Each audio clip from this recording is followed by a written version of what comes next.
नमस्कार, मैं हूं जल्पा क्षत्रिय और आप देख रहे हो राष्ट्र प्रथम।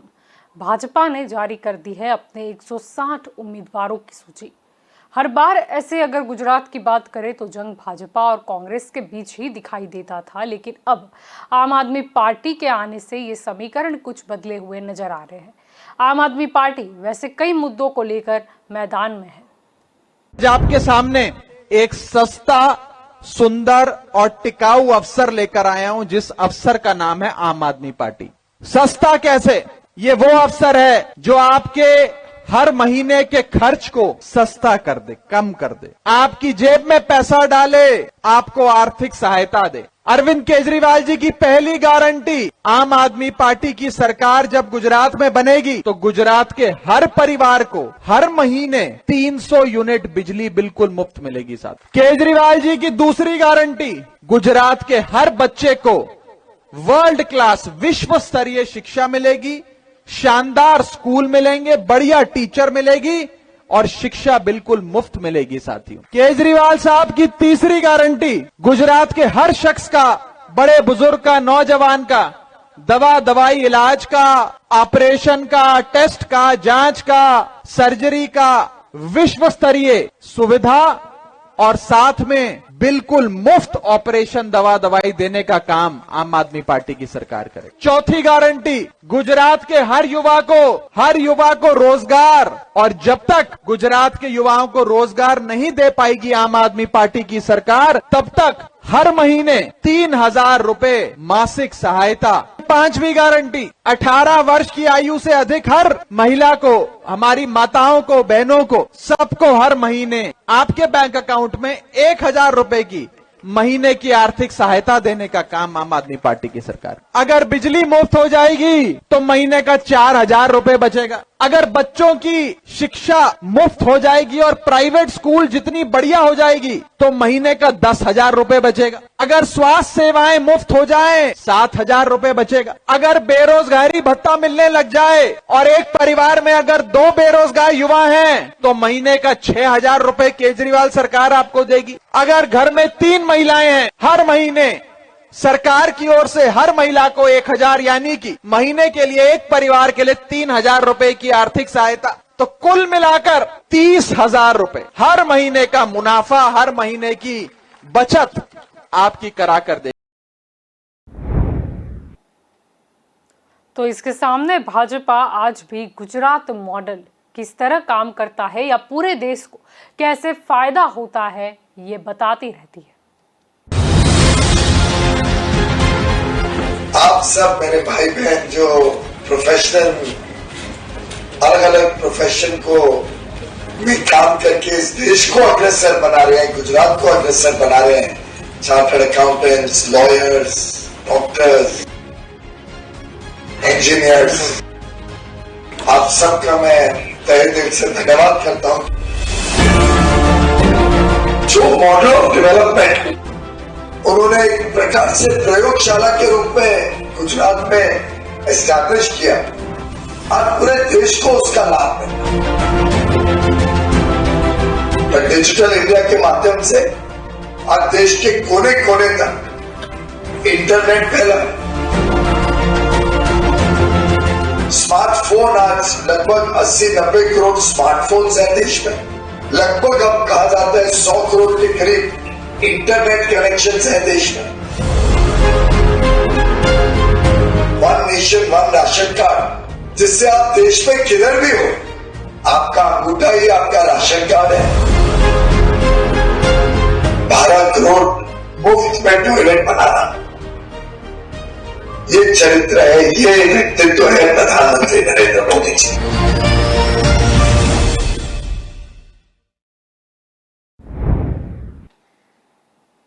गुजरात में भाजपा सत्ता में है तो विपक्ष में कांग्रेस। अब आम आदमी पार्टी और केजरीवाल गुजरात में लगातार ये बोलते आ रहे हैं कि भाजपा और कांग्रेस एक साथ है, अर्थात आम आदमी के अलावा कोई ऑप्शन नहीं है। और यहाँ पे तो अभी बता रहे थे मेरे को पीयूष भाई, भाजपा और कांग्रेस दोनों मिलके नगर पालिका,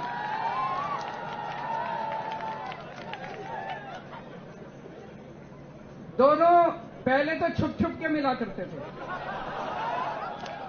प्यार का रिश्ता है दोनों में। पहले छुप छुप के मिलते थे, अब दोनों ने शादी कर ली। इस बार इन दोनों पार्टियों को हरा के अपने बच्चों की सोचो, परिवार की सोचो, पार्टियों की मत सोचो। पार्टियों से कुछ नहीं, पार्टियों के पीछे पड़ के क्या मिला अपने को? तो सामने आ गुजरात में बनाव्યું છે, यानी ये गुजरात मैंने बनाया है, इस नारे के साथ भाजपा लोगों को उनके साथ लाने में जुटी हुई है। આ ચૂંટણી ન ભૂપેન્દ્ર લડે છે ન નરેન્દ્ર લડે છે, આ ચૂંટણી તો મારા ગુજરાતના વાલા ભાઈઓ બહેનો લડે છે। વારંવાર ભાજપ।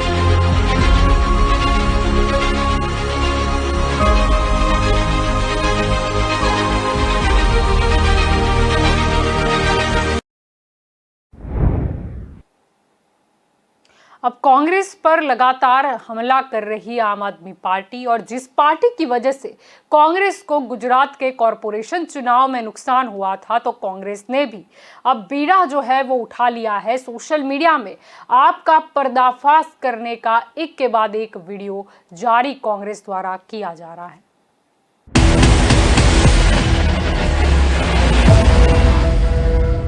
जय गढ़वी गुजरात। अरविंद केजरीवाल जी अपने सरकारी मकान में 10 करोड़ का काम कराएं। जी हाँ, 10 करोड़। स्विमिंग पूल भी है उस सरकारी मकान।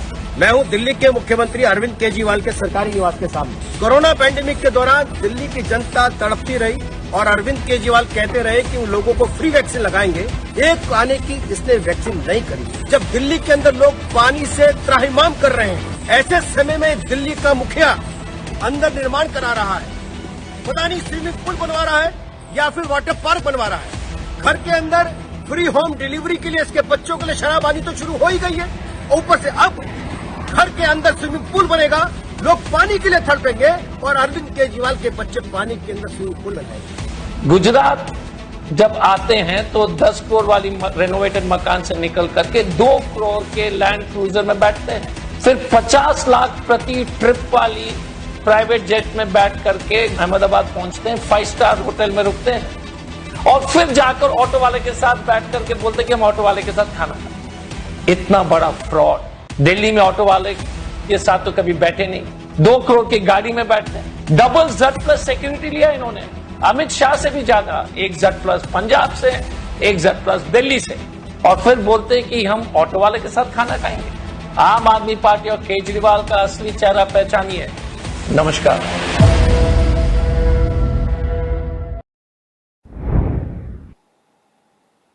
तो दूसरी ओर कांग्रेस ने तो भाजपा के सीनियर नेताओं के टिकट कटने की खबर पर और चुनाव न लड़ने पर भी तंज कस दिया। मीडिया के माध्यम से और तमाम बीजेपी नेताओं के, सीनियर नेताओं के गुजरात के वक्तव्य आ रहे हैं कि वो चुनाव लड़ने से भाग रहे हैं।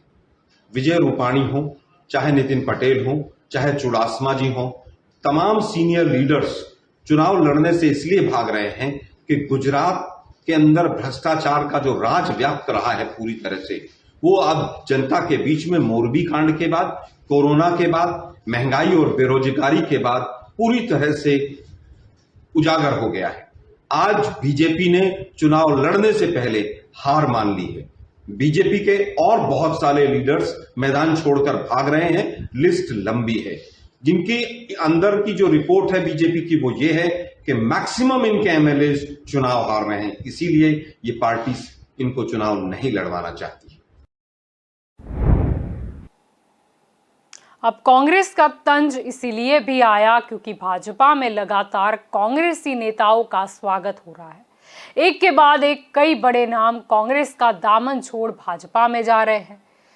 अब पाटीदार आरक्षण आंदोलन की ही बात कर ले, उसके मुख्य चेहरे के तौर पर हार्दिक पटेल थे, जो कि पहले कांग्रेस में थे और फिर अचानक से कांग्रेस को छोड़कर वो भाजपा में चले गए और भाजपा ने उन्हें टिकट भी आज दे दिया।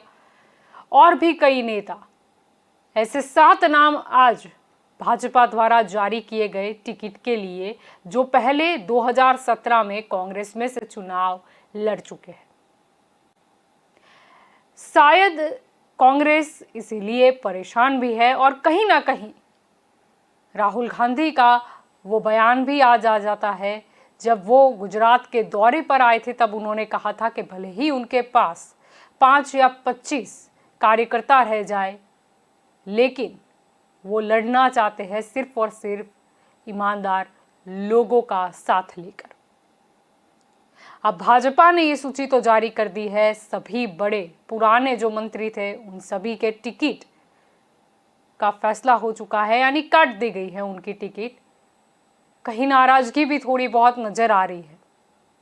अब मुद्दा यहाँ पर यह है कि भाजपा को तो अपने पुराने सारे रिकॉर्ड तोड़ने हैं, तो वो आगे की रणनीति क्या रहेगी। नए चेहरे तो उतार दिए, लेकिन क्या जनता उन्हें अपनाएगी। मुद्दा यहाँ पर इसीलिए भी अहम हो जाता है क्योंकि पहले तो ये था कि जो कसाकसी थी चुनाव के नतीजों में वो कांग्रेस और भाजपा के बीच ही दिखाई देती थी, लेकिन आम आदमी पार्टी यानी कि जब कोई तीसरा पक्ष चुनाव में सक्रिय तौर पर भाग लेता है तो कहीं ना कहीं ये सस्पेंस बरकरार रहता है कि किसकी जीत होगी, किसकी हार होगी। वैसे कांग्रेस को तो नुकसान होगा ही, यह एनालिसिस काफ़ी समय से आ रहा है और यह एनालिसिस हवा में नहीं, लेकिन कॉरपोरेशन के चुनाव में जिस तरीके से नतीजे आए, जिस पे स्पष्ट पता चलता था कि पहले सत्ताधारी से नाराज जनता जो है वो कांग्रेस पर अपनी पसंद जो है वो ढोल देती थी, लेकिन जब ऑप्शन 2 है तो कहीं ना कहीं मतों का विभाजन हो जाता है। भाजपा जो कि नारा देने में माहिर है, उसने भी कमर कस ली है कि चाहे आम आदमी पार्टी कितने ही बड़े वादे क्यों ना लेके आ जाए, या फिर कांग्रेस शायद भारत जोड़ो यात्रा को दूरंदेशी रखकर गुजरात में भी कुछ ना कुछ परिवर्तन की संकल्प यात्रा निकाल ले, लेकिन ये गुजरात मैंने बनाया है, ये नारे के साथ कहीं ना कहीं गुजरात के लोगों में भाजपा प्रस्तापित करना चाहती है कि भाजपा है तो फिर ये गुजरात गुजरात है।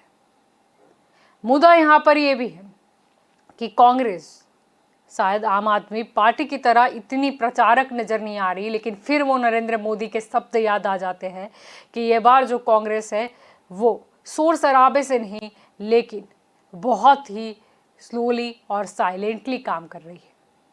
यानी डर तो कहीं ना कहीं आज भी कांग्रेस का है। अब 3 पार्टियां, ये त्रिकोणीय चुनावी जंग, फैसला सिर्फ एक, वो करेगी जनता। अब देखना रहा कि आगे क्या होता है। वैसे तो 160 नाम की ये सूची थी, 22 और नाम बाकी है। कांग्रेस की भी लिस्ट बाकी है। आम आदमी पार्टी जो कि समय समय पर अपने नाम घोषित करती आई है क्योंकि वो नई पार्टी है, नए उम्मीदवार है, उन्हें भी समय चाहिए अपने विस्तार में जाकर अपने लोगों से बात करने का। अब देखना ये रहा कि कौन किस तरीके से आगे लड़ता है या फिर कौन कहीं बीच में ही छूट जाता है। तो ये हमारी स्पेशल रिपोर्ट थी सह और मात। ये त्रिकोणीय जंग में ये बहुत देखने को और दिलचस्प रहेगा कि ये 3 पार्टी के बीच की जंग में कौन किसे सह और मात दी जाता है। नमस्कार।